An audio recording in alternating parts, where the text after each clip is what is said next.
Hey, it's Nina, and I want to talk about this topic, and I know it's not relevant to everyone, but for those of you who are, maybe serving in the worship ministry for a while now, and maybe you're not where you would like to be.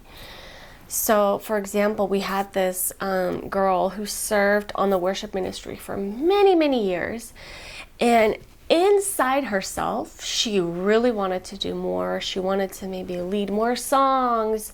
She wanted to play an instrument, but instead she was stuck as a back vocalist for a very long time. And she didn't really say much. She just continued faithfully and she stayed humble and all of that.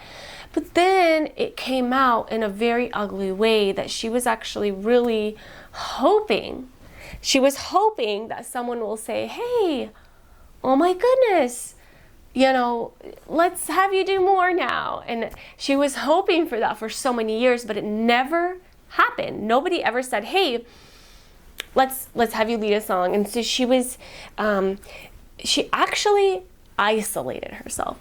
So one thing that I really want to talk about is if you are not where you want to be in worship ministry, whether that means that, maybe you would like to lead one of the groups in your church, or maybe you would like to lead more songs, or maybe you would like to be in the worship ministry, but you're not there yet. I kind of want to talk about this, and it's a little more common than you think.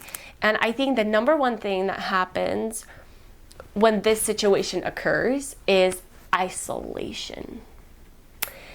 It is when you keep things to yourself and you start isolating yourself and thinking, oh no, nobody's noticing, nobody's telling me anything, I must not be that good. And I want to read from Proverbs 18:1. And it says, a man or woman who isolates himself, a man who isolates him or herself, seeks his or her own desire. Interesting. He rages against all wise judgment. So this is such a rare verse, and of course Proverbs is full of these very rare gems, but I did want to bring that up, and I wanted to say that in this world we are almost taught that isolation is yes, no one will understand you. Your parents are toxic. Oh, these people are toxic. And it tries to have such boundaries for people that people start to isolate a little bit more. And today I kind of want to talk about, instead of isolating, to congregate. So I kind of want to bring that point home where when you're feeling these oh, no one's noticing, or maybe I would want to do this, but they're not letting me, or I want you to, instead of going on that path of isolation, I want to challenge you to kind of go backwards and go to the path of congregation, right? Congregating. And I'm going to give you the specific ways of how you can do that. Before I get into the exact steps that I would take in order to get to the next level, I first want to talk about holiness. And if you don't remember anything from this video, I do believe that a person who's serving in worship must follow things that are written in this word, okay? It's living a life of holiness and living a life of surrender. So anything that I'm going to say after this, if this first foundation isn't done, then please don't do what I will be saying in the rest of the video. This is the main thing, is to live a holy life, living worthy of the calling. It means, all the 10 commandments, you live by them. You do not lie. You do not cheat on your personal life. You do not do any of those things. So, and instead of, you can live holy, but you can also be proud. So I would say living a holy life and also a life of surrender. I like to put those two together because, I'm sure we all know of a person who lives a super holy life and they let you know. They will let everyone know, So living a holy life, but also living a life of surrender where every step you take, you just imagine yourself raising your hand and being like, Lord, this is for you. Any crown I've ever worn, I lay it down here at your feet. So holy, life of surrender. Those two. Holy and humble, I guess you would call it. So Now, when you have that down and you are living a holy life and a life of surrender, and you're ready to be in the worship ministry, you're ready to lead more, you're ready to take more leadership, right, in your church, but you're not sure how to do that because nobody's noticing your goodness, right? And you're like, how?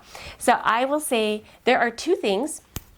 There's one thing that most people think will get them further, and that is working harder.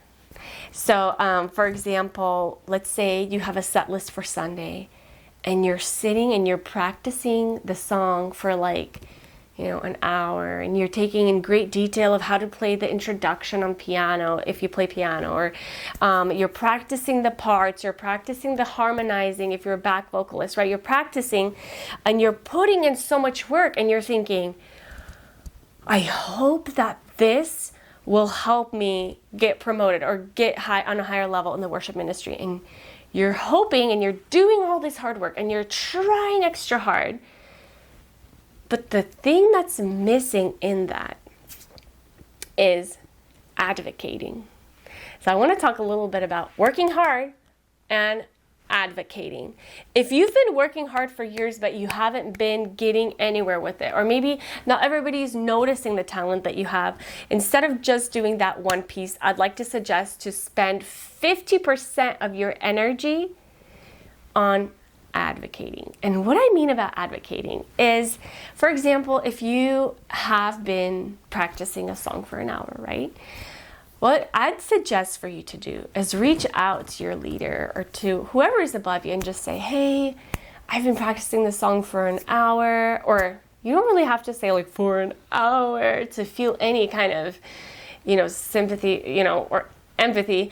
I think just more of a report, hey, I think I got this song down finally after, listening to it a couple of times, and I wanted to let you know that the harmonizing was a little bit hard, but I totally got it. I'm really excited for this new song as well. I love this. And just simply sharing what you're doing. So doing the hard work, but also sharing what you're doing. And that will really take you to further places. Why? Because when you're doing the hard work, or if you have some ideas, but you never share them, and you never share the work that you're putting into it, how will anyone ever know what you're doing? Yes, the Lord will know, and He sees it all, and He sees your heart, and He knows your heart. And a lot of times I've actually seen how the Lord works for those people, and He will actually reveal things to leaders so that does happen. However, if that hasn't been happening for you, and you've been humble and you've been putting in the work, but nobody's noticing, try this little piece of advocating, and it's just sharing your ideas, reaching out a little bit more often, sharing what you've been doing, what you've been learning. Maybe if you've picked up a new instrument, maybe talk about hey, I learned to play this song on the guitar or on the piano, and it would be so fun to try that out one day, and just kind of share with the leader of what you're working on. And what that does is it really shows the leader that oh wow, this person's doing a lot.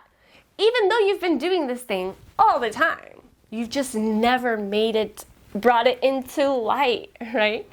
So essentially you're just bringing into light what you've already been doing. And so it makes the leader realize oh my goodness, this person's putting so much time and effort. This is amazing. And the more you reach out, the more they're going to be oh my goodness, maybe they should try that song, or maybe I'll give them more responsibility, or maybe I'll, have them play the instrument, or try this out on a Wednesday service or Friday, and then eventually do Sunday. So those are just the tips that I'd like to share with you, is work hard and advocate for yourself. And let me know, are you already in a worship ministry? Are you trying to be in a worship ministry? And do you feel like you're in a spot where you're trying and you're working extra hard but not being noticed? Let me know.